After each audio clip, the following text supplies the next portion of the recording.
আজকে আমি মোচা দিয়ে চিংড়ি মাছ দিয়ে ঘন্টকে লবণ দিয়ে চটকে দিচ্ছি যাতে কষটা বেরিয়ে যায়।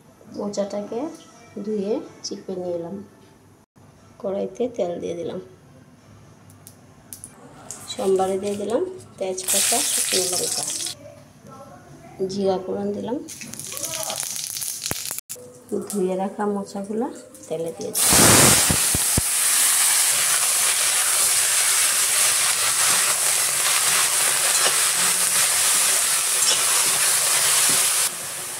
দিয়ে দিলাম স্বাদ মতো,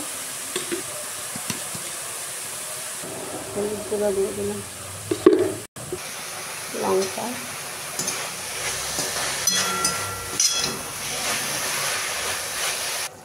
মাছগুলো দিয়ে দিলাম,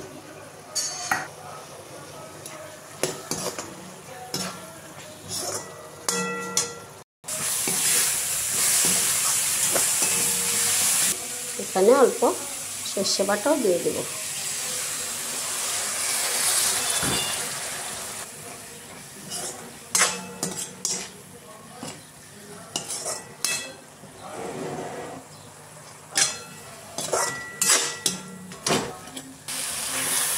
আমাদের তরকারিটা হয়ে গেল।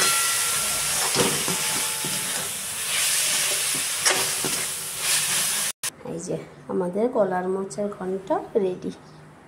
মোচাও বলে থরো বলে এটাকে।